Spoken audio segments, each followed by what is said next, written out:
Welcome to next India. आज है 3 जुलाई 2021 और 3 जुलाई 2021 से करंट अफेयर्स को जितने भी इंपॉर्टेंट क्वेश्चन बन सकते हैं सारे हम इस वीडियो में डिस्कस करेंगे और प्रत्येक क्वेश्चन से रिलेटेड इंपॉर्टेंट फैक्ट भी मैं इस वीडियो में बताऊंगा। तो आप इस वीडियो को पूरा ध्यान से देखिए। अंत में मैं आपसे एक क्वेश्चन भी पूछूंगा, उसका आंसर आपको कमेंट बॉक्स में बताना है। तो दोस्तों, यदि वीडियो अच्छा लगे तो लाइक, कमेंट तथा शेयर करना ना भूलें। यदि आप इस चैनल पर नए हैं तो आप हमारे चैनल को जाकर नीचे सब्सक्राइब बटन क्लिक करके चैनल को सब्सक्राइब कर लें तथा उसके बगल में दिए गए बेल आइकन को भी ऑल नोटिफिकेशन ऑन कर लें ताकि हमारे तरफ से आने वाले सभी अपडेट्स आपको जल्दी प्राप्त हो जाए। यदि आप हमारे इस वीडियो का पीडीएफ फाइल पाना चाहते हैं तो आप हमारे टेलीग्राम चैनल को ज्वाइन कर ले। टेलीग्राम चैनल का लिंक हमारे इस वीडियो के डिस्क्रिप्शन लिंक में दिया हुआ है। आप वहां पर जाएं और टेलीग्राम चैनल को ज्वाइन कर लें तथा वहां सारे के सारे पीडीएफ आपको एक साथ मिल जाएंगे। आप सभी पीडीएफ को डाउनलोड कर सकते हैं। चलिए दोस्तों, तो स्टार्ट करते हैं। आज का पहला क्वेश्चन है डेट से रिलेटेड पहला क्वेश्चन। हर साल विश्व खेल पत्रकार दिवस यानी वर्ल्ड स्पोर्ट्स जर्नलिस्ट डे कब मनाया जाता है? तो हर साल 2 जुलाई को यानी कल ही के दिन मनाया गया है यह दिवस। हर साल 2 जुलाई को विश्व खेल पत्रकार दिवस मनाया जाता है। विश्व खेल पत्रकार दिवस हर साल 2 जुलाई को विश्व स्तर पर मनाया जाता है। इस दिन का उद्देश्य खेल पत्रकारों को काम को स्वीकार करना और उन्हें अपने काम में बेहतर करने की प्रोत्साहित करना है। खेल पत्रकार दुनिया के लाखों लोगों को विभिन्न खेलों के बारे में जानकारी प्राप्त करने में मदद करती है। इस पेशेवर ने पूरी दुनिया में कई तरह के खेलों के विकास में मदद की है। अपने पेशे में अपने मानकों को बनाए रखने के लिए इन पत्रकारों के अपने संघ है। यह पूरी दुनिया में मनाया जाता है और इंटरनेशनल स्पोर्ट्स प्रेस एसोसिएशन द्वारा एकजुट किया गया है। अब जान लेते हैं इनके इतिहास के बारे में। विश्व खेल पत्रकार दिवस की स्थापना 1994 में AIPS यानी अंतर्राष्ट्रीय खेल प्रेस संघ द्वारा स्थापना की गई थी। इसी 17वीं वर्षगांठ को मनाने के लिए की गई थी। AIPS का गठन 2 जुलाई 1924 को पेरिस में ग्रीष्मकाल ओलंपिक के दौरान हुआ था। अब चलते हैं अगले क्वेश्चन की ओर। अगला क्वेश्चन है हाल ही में विश्व UFO दिवस कब मनाया गया है? तो हाल ही में 2 जुलाई यानी कल ही के दिन वर्ल्ड UFO दिवस मनाया गया है। अब बात हुई UFO दिवस के बारे में जान लेते हैं। UFO दिवस हर साल 2 जुलाई को विश्व स्तर पर आयोजित किया जाता है। यह दिन विश्व UFO दिवस संगठन द्वारा अज्ञात उड़ान वस्तुओं के अस्तित्व को समर्पित है। WUDO का उद्देश्य UFO के अस्तित्व के बारे में जागरूकता बढ़ाना और लोगों को ब्रह्मांड में अकेले नहीं होने की संभावना के बारे में सोचने के लिए प्रोत्साहित करना है। प्रारंभ में यह दिन 24 जून को मनाया जाता था। बाद में इस दिन को मनाने के लिए 2 जुलाई को WUFO की स्थापना की गई। अब इससे रिलेटेड कई इंपॉर्टेंट बातें यहाँ पर लिखी गई है, आप इसको ध्यान से पढ़ लीजिएगा। अब चलते हैं अगले क्वेश्चन की ओर। अगला क्वेश्चन बैंक एंड वेबसाइट से रिलेटेड क्वेश्चन है। बैंक से रिलेटेड क्वेश्चन के बारे में जान लेते हैं। चलते हैं अगले क्वेश्चन की ओर। अगला क्वेश्चन है हाल ही में किस बैंक ने अपना 66वां स्थापना दिवस मनाया है? तो हाल ही में स्टेट बैंक ऑफ इंडिया ने यानी 1 जुलाई को स्टेट बैंक ऑफ इंडिया ने अपना 66वां स्थापना दिवस मनाया है। देश का सबसे पुराना वाणिज्यिक बैंक भारतीय स्टेट बैंक यानी SBI 1 जुलाई को अपना 66वां वर्षगांठ मना रहा है। SBI 1806 में इंपीरियल बैंक ऑफ इंडिया के माध्यम से स्थापित बैंक ऑफ कलकत्ता से बना है।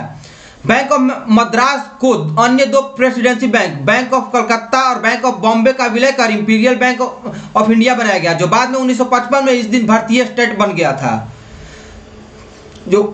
जो कि 1 जुलाई 1955 को स्थापना हुई थी। इस वर्षगांठ के रूप में प्रति वर्ष यानी इस वर्ष 66वां वर्षगांठ मनाया जा रहा है। बात हुई है SBI के बारे में, तो SBI के बारे में जान लेते हैं। SBI के अध्यक्ष है दिनेश कुमार खर्रा। इसका मुख्यालय मुंबई में है तथा इसकी स्थापना 1 जुलाई 1955 के हुई थी। अब चलते हैं अगले क्वेश्चन की ओर। अगला क्वेश्चन बैंक से रिलेटेड है। अगला क्वेश्चन है हाल ही में किस बैंक ने डॉक्टरों के लिए banking solution salute doctors launch किया है? तो हाल ही में यह ICICI बैंक के द्वारा लॉन्च किया गया है। अब जान लेते हैं इससे रिलेटेड न्यूज के बारे में। ICICI बैंक ने मेडिकल डॉक्टरों के लिए भारत का सबसे व्यापक बैंकिंग समाधान लॉन्च किया है। सैल्यूट डॉक्टर्स के नाम से यह समाधान हर डॉक्टर के लिए अनुकूलित बैंकिंग के साथ साथ मूल्य वर्धित सेवाएं प्रदान करता है, जिसमें एक मेडिकल छात्र से लेकर एक वरिष्ठ चिकित्सा सलाहकार से लेकर अस्पताल या क्लिनिक के मालिक तक शामिल है। समाधान ज्यादातर डिजिटल और तत्काल है, जिन्हें डॉक्टरों और उनके परिवारों की पेशेवर व्यवसाय, जीवन शैली और धन बैंकिंग सब आवश्यकताओं को पूरा करने के लिए डिजाइन किया गया है। यह पहल आईसीआईसीआई स्टैक द्वारा संचालित हो, जो लगभग 500 सेवाओं के साथ एक डिजिटल बैंकिंग प्लेटफॉर्म है, जो बैंक के ग्राहकों को डिजिटल और निर्बाध रूप से सेवाओं का लाभ उठाने में मदद करता है।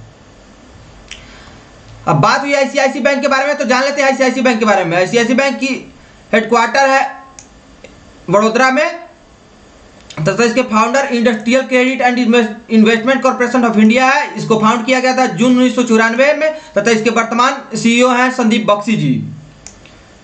इसके वर्तमान में इसके एम्प्लॉय है 97,354 एम्प्लॉय अभी 2020 के अनुसार है। अब चलते हैं अगले क्वेश्चन की ओर। अगला क्वेश्चन है बैंक से रिलेटेड ही। हाल ही में किस बैंक ने सलाम दिल से पहल शुरू की है? तो हाल ही में एचडीएफसी बैंक ने सलाम दिल से पहल शुरू की है। एचडीएफसी बैंक ने देश भर के डॉक्टरों को श्रद्धांजलि देने के लिए महामारी के दौरान डॉक्टर्स की अथक सेवा के लिए उनका आभार व्यक्त करने के लिए सलाम दिल से पहल शुरू की है। सलाम दिल से सभी को डॉक्टरों के योगदान को स्वीकार करने और उसका जश्न मनाने के लिए प्रोत्साहित करता है और डॉक्टरों के प्रति आभार व्यक्त करने के लिए एक मंच प्रदान करता है, जो अपनी जान जोखिम में डालकर महामारी के दौरान बहुत बहादुरी से लड़ रहे हैं। इसे जश्न के रूप में मनाने के लिए एचडीएफसी बैंक ने सलाम दिल से पहल शुरू कर दी है। इस पहल के हिस्से के रूप में बैंक ने एक वेब प्लेटफॉर्म www.salamdilse.com बनाया है, जिसमें आम जनता माइक्रोसॉफ्ट पर लॉगिन कर सकती है और डॉक्टरों के लिए धन्यवाद संदेशा साझा कर सकती है, जिसे तुरंत ईमेल, सोशल मीडिया और व्हाट्सएप के माध्यम से साझा किया जा सकता है। तो दोस्तों, आप इस सलाम दिल से माइक्रोसॉफ्ट पर लॉगिन करके आप डॉक्टरों को धन्यवाद संदेश साझा कर सकते हैं और जरूर करें, क्योंकि इन्होंने कोरोना महामारी में हमारी इतनी मदद की है जो दूसरा कोई नहीं कर सकते हैं। बात हुई है एचडीएफसी बैंक के बारे में, तो जान लेते हैं एचडीएफसी बैंक के बारे में। एचडीएफसी बैंक, इसका मुख्यालय मुंबई में है तथा इसके वर्तमान सीईओ शशिधर जगदीशन है तथा इसकी स्थापना अगस्त 1994 में हुई थी। इसके भी वर्तमान कर्मचारियों की संख्या 1,16,971 है। अब चलते हैं अगले क्वेश्चन की ओर। अगला क्वेश्चन वेबसाइट से रिलेटेड है। वेबसाइट से रिलेटेड क्वेश्चन है, हाल ही में किसने 25 मिलियन से अधिक ऑनलाइन उद्यमियों को सक्षम करने के लिए शॉप्सी नामक ऐप लॉन्च किया है? तो हाल ही में 25 मिलियन से अधिक ऑनलाइन उद्यमियों को सक्षम करने के लिए शॉप्सी नाम का ऐप का लॉन्च फ्लिपकार्ट ने किया है। फ्लिपकार्ट ने शॉप्सी नाम का ऐप लॉन्च किया है, जो भारतीयों को बिना किसी निवेश के अपना ऑनलाइन कारोबार शुरू करने के लिए सक्षम बनाएगा। फ्लिपकार्ट का लक्ष्य 2023 तक शॉप्सी की मदद से 25 मिलियन से अधिक ऑनलाइन उद्यमियों को सक्षम बनाना है। शॉप्सी के उपयोगकर्ता फ्लिपकार्ट के विक्रेताओं द्वारा पेश किए गए 15 करोड़ उत्पादों के विस्तृत चयन के कैटलॉग को साझा करने में सक्षम होंगे। बात हुई है फ्लिपकार्ट के बारे में, तो इसके बारे में जान लेते हैं।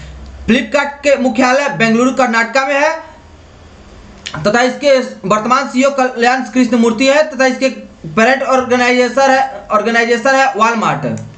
इसके फाउंडर है सचिन बंसल तथा विनी बंसल फ्लिपकार्ट के फाउंडर हैं। यह है इमेज में कल्याण कृष्ण मूर्ति, जो कि अभी वर्तमान में फ्लिपकार्ट के सीईओ हैं। फ्लिपकार्ट एक भारतीय ई कॉमर्स कंपनी है, जिसका मुख्यालय बेंगलोर कर्नाटक में है और सिंगापुर में एक प्राइवेट लिमिटेड कंपनी के रूप में निगमित है। कंपनी ने शुरू में उपभोक्ता इलेक्ट्रॉनिक्स, फैशन, घरेलू आवश्यक सामान, किराने का सामान और जीवन शैली उत्पादों जैसे अन्य उत्पाद श्रेणियों में विस्तार करने के लिए पहले ऑनलाइन किताबों की बिक्री पर ध्यान केंद्रित किया। यह सेवा मुख्य रूप से अमेजन की भारतीय सहायक और घरेलू प्रतिद्वंदी स्नैपडील के साथ प्रतिस्पर्धा करती है। मार्च 2017 तक फ्लिपकार्ट के पास भारत के ई कॉमर्स उद्योग में 39.5% बाजार हिस्सेदारी थी। फ्लिपकार्ट का परिधान खंड में एक प्रमुख स्थान है, जिसे मिंत्रा ने अधिग्रहण के बल से मिला है और इसे इलेक्ट्रॉनिक और मोबाइल फोन की बिक्री में अमेजन के साथ गर्दन के रूप में वर्णित किया गया था। फ्लिपकार्ट के पास यूनिफाइड पेमेंट इंटरफेस यानी यूपीआई पर आधारित मोबाइल भुगतान सेवा फोन पे भी उपलब्ध है। अब चलते हैं अगले क्वेश्चन की ओर। अगला क्वेश्चन स्टेट न्यूज यानी जो कौन सा स्टेट न्यूज में है उससे रिलेटेड क्वेश्चन है। स्टेट से रिलेटेड क्वेश्चन है, हाल ही में किस राज्य ने वाईएसआर बीमा योजना शुरू की है? तो हाल ही में आंध्र प्रदेश सरकार ने वाईएसआर बीमा योजना शुरू की है। आंध्र प्रदेश के मुख्यमंत्री वाईएस जगन मोहन रेड्डी ने नए निर्देशनों के अनुसार के साथ साथ वाईएसआर बीमा योजना शुरू की है, जहां सरकार स्वयं मृतक के परिवार को बीमा दावों को आसान बनाने के लिए सीधे बीमा राशि का भुगतान करेगी। वाईएसआर बीमा योजना के माध्यम से 1.32 लाख परिवारों को समर्थन करने के लिए राज्य सरकार ने वर्ष 2021-22 के लिए 750 करोड़ रुपए आवंटित किए। पिछले 2 वर्षों में राज्य सरकार ने वाईएसआर बीमा के लिए 1307 करोड़ रुपए खर्च किए हैं। बात हुई आंध्र प्रदेश के बारे में, तो जान लेते हैं आंध्र प्रदेश के बारे में। आंध्र प्रदेश, यह है मैप में आंध्र प्रदेश।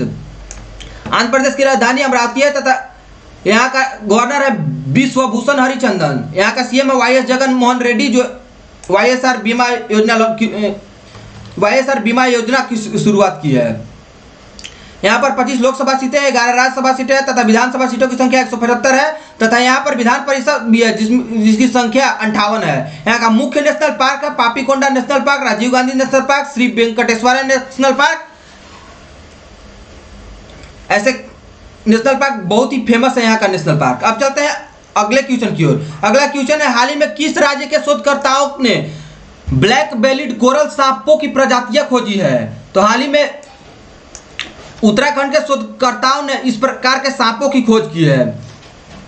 शोधकर्ताओं ने इतिहास में पहली बार उत्तराखंड के जंगलों में ब्लैक बेलिड कोरल सांपों की खोज की है। सांप एलापीडे परिवार और सिनोमिरूरस जीनस से संबंधित है।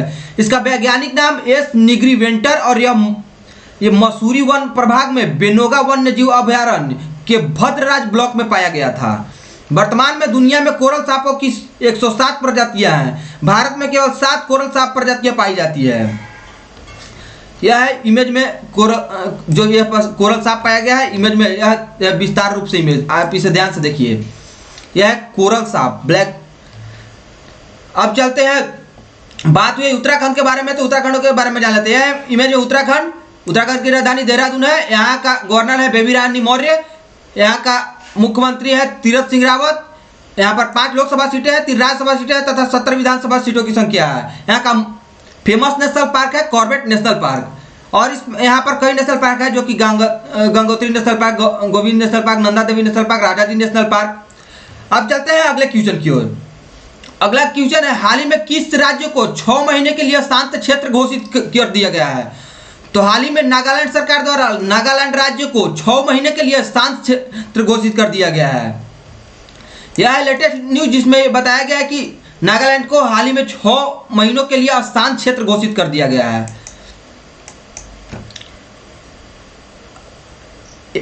यह घोषणा इसी बुधवार को की गई है।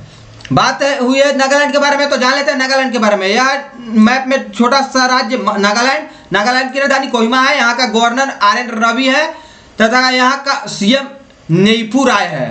1 लोकसभा सीटें हैं, 1 राज्यसभा सीटें हैं तथा यहाँ पर 7 विधानसभा सीटें हैं। यहाँ का एक नेशनल पार्क जो कि फेमस है, इसका नाम है नतांगी नेशनल पार्क।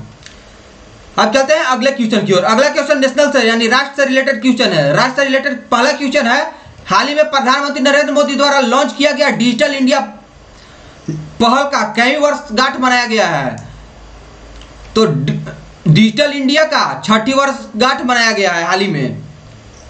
डिजिटल इंडिया पहल ने 1 जुलाई 2021 को अपनी 6 साल पूरा कर लिए हैं। डिजिटल इंडिया भारत को डिजिटल रूप से सशक्त समाज और ज्ञान अर्थव्यवस्था में बदलने के लिए सरकार की प्रमुख योजना है। इसे 1 जुलाई 2015 को प्रधानमंत्री नरेंद्र मोदी द्वारा लॉन्च किया गया था। पिछले 6 साल में सरकार ने डायरेक्ट बेनिफिट ट्रांसफर यानी DBT, कॉमन सर्विस सेंटर यानी CSC, डिजिलॉकर, मोबाइल आधारित उमंग सेवाएं जैसे कई डिजिटल पहल शुरू की है। आधार की मदद से सरकार ने भारत के 129 करोड़ लोगों को डिजिटल पहचान प्रदान की है। जनधन बैंक खाते, मोबाइल फोन और आधार ने डिजिटल प्लेटफॉर्म के माध्यम से विभिन्न योजनाओं का लाभ प्रदान करने में सरकार की बहुत ही महत्वपूर्ण मदद की है, यानी बहुत ही महत्वपूर्ण भूमिका निभाई है। डिजिटल इंडिया कार्यक्रम के 3 प्रमुख दृष्टि से क्षेत्रों पर केंद्रित है। प्रत्येक नागरिक के लिए एक प्रमुख उपयोगिता के रूप में डिजिटल इंफ्रास्ट्रक्चर, मांग पर शासन और सेवाएं और नागरिकों का डिजिटल सशक्तिकरण। बात हुई डिजिटल इंडिया के बारे में, तो जान लेते हैं डिजिटल इंडिया के बारे में। डिजिटल इंडिया के अपना 1 जुलाई 2015 को किया गया था, जो कि है एक्टिव सेक्टर है। इसका ऑफिशियल वेबसाइट है digitalindia.gov.in। यह ministry of electronics and information technology के अंतर्गत आता है। यह हमारे प्राइम मिनिस्टर नरेंद्र मोदी के द्वारा 1 जुलाई 2015 को लॉन्च किया गया था। डिजिटल इंडिया भारत सरकार द्वारा शुरू किया गया एक अभियान है, ताकि यह सुनिश्चित किया जा सके कि सरकार की सेवाएं बेहतर ऑनलाइन बुनियादी ढांचे और इंटरनेट कनेक्टिविटी को बढ़ाकर या देश के प्रौद्योगिकों के क्षेत्र में डिजिटल रूप से सशक्त बनाकर नागरिकों को इलेक्ट्रॉनिक रूप से उपलब्ध कराई जा सके। इस पहल में ग्रामीण क्षेत्रों की हाई स्पीड इंटरनेट नेटवर्क से जोड़ने की योजना शामिल है। इसमें 3 मुख्य घटक शामिल है: सुरक्षित और स्थिर डिजिटल बुनियादी ढांचे का विकास, सरकारी सेवाओं को डिजिटल रूप से वितरित करना और सार्वभौमिक डिजिटल साक्षरता। 1 जुलाई 2015 को भारतीय प्रधानमंत्री नरेंद्र मोदी द्वारा लॉन्च किया गया था। यह भारत सरकार की अन्य प्रमुख योजनाएं जैसे Bharat net, make in India, startup India और स्टैंड अप इंडिया, औद्योगिक गलियारों, भारतमाला, सागरमाला के लिए सक्षम और लाभार्थी दोनों हैं। अब चलते हैं अगले क्वेश्चन की ओर। अगला क्वेश्चन है, हाल ही में किस कंपनी ने भारत का पहला स्वदेशी ड्रोन रक्षा गुंबद इंद्रजाल विकसित किया है? तो हाल ही में ग्रेने रोबोटिक्स ने भारत का पहला स्वदेशी ड्रोन रक्षा गुंबद इंद्रजाल विकसित किया है। भारत का पहला स्वदेशी ड्रोन रक्षा गुंबद इंद्रजाल हैदराबाद स्थित एक सॉफ्टवेयर कंपनी ग्रेने रोबोटिक्स द्वारा विकसित किया गया है। कंपनी के अनुसार ड्रोन रक्षा गुंबद इंद्रजाल हवाई खतरों के खिलाफ 1000 से लेकर 2000 वर्ग किलोमीटर के क्षेत्र में स्वायत्त रूप से रक्षा करने में सक्षम है। यह मानव रहित हवाई वाहन यानी यूएवी और निम्न रडार क्रॉस सेक्शन यानी आरसीएस लक्ष्यों जैसे हवाई खतरों का आकलन और कार्रवाई करके क्षेत्र की रक्षा करता है। कंपनी ने कहा है कि जम्मू एयर बेस पर MI-17 हैंगर के बगल में विस्फोटक गिराने के लिए भारत में पहली बार यूएवी, स्मार्ट स्वार्म आदि जैसे अत्याधुनिक तकनीक का इस्तेमाल किया गया है। अब जान लेते हैं इस इंद्रजाल के बारे में। वास्तविक इसकी विशेषता के बारे में जान लेते हैं। वास्तविक समय स्थित जन्य जागरूकता इसका मुख्य विशेषता है। एकीकृत और बुद्धिमान जालीदार नेटवर्क है इसका। 9 से 10 प्रौद्योगिकियों का सहायकात्मक संयोजन, 24/7 लगातार और स्वायत्त निगरानी, कार्रवाई और ट्रैकिंग करने की यह एक विशेषता के साथ उभरा है। अब चलते हैं डिफेंस से रिलेटेड क्वेश्चन के बारे में जान लेते हैं। डिफेंस से रिलेटेड क्वेश्चन है, हाल ही में भारतीय नौसेना ने के युद्धपोत ने दक्षिण चीन सागर में किस देश के साथ सैन्य अभ्यास किया है? तो हाल ही में भारतीय नौसेना ने युद्धपोत के दक्षिण चीन सागर में दक्षिण कोरिया के सैन्य अभ्यास के साथ सैन्य अभ्यास किया है। भारतीय नौसेना के युद्धपोत ने पूर्वी चीन सागर में दक्षिण कोरियाई पोत के साथ सैन्य अभ्यास किया है। नौसैनिक साझेदारी अभ्यास का उद्देश्य समुद्री क्षेत्र में साझेदार नौसेनाओं के साथ अंतर संचालनीयता को बढ़ाना और सर्वोत्तम प्रथाओं के आदान प्रदान की सुविधा प्रदान करना है। भारतीय नौसेनाओं के स्वदेशी ASW कॉर्वेट INS किल्टन ने 28 जून को कोरिया गणराज्य के जहाज रॉक्स जियोनगम एक डेगू श्रेणी के फ्रिगेट के साथ अभ्यास किया है। बात हुई है भारतीय नौसेना के बारे में, तो इनके बारे में जान लेते हैं। भारतीय नौसेना का प्रमुख है एडमिरल करमबीर सिंह। भारतीय नौसेना भारतीय सशस्त्र बलों की नौसेना शाखा है। भारत के राष्ट्रपति भारतीय नौसेना के सर्वोच्च कमांडर है। नौसेना अध्यक्ष एक 4 सितारा एडमिरल नौसेना की समान कमान संभालता है। नौसेना का प्राथमिक उद्देश्य देश की समुद्री सीमाओं की रक्षा करना है और संघ के अन्य सशस्त्र बलों के साथ मिलकर युद्ध और शांति दोनों में भारत के क्षेत्र, लोगों या समुद्री हितों के खिलाफ किसी भी खतरे या आक्रमण को रोकने या हराने के लिए कार्य करना है। संयुक्त अभ्यास सद्भावना और यात्राओं और मानवीय मिशनों के माध्यम से आपदा राहत सहित भारतीय नौसेना राष्ट्र के बीच द्विपक्षीय संबंधों को बढ़ावा देती है। अब चलते हैं अगले क्वेश्चन। अगला क्वेश्चन इंटरनेशनल यानी अंतरराष्ट्रीय क्वेश्चन रिलेटेड है। अब चलते हैं इसके बारे में जान लेते हैं। अगला क्वेश्चन है, हाल ही में WHO ने किस देश को मलेरिया मुक्त देश घोषित किया है? तो हाल ही में चाइना को WHO ने मलेरिया मुक्त देश घोषित किया है।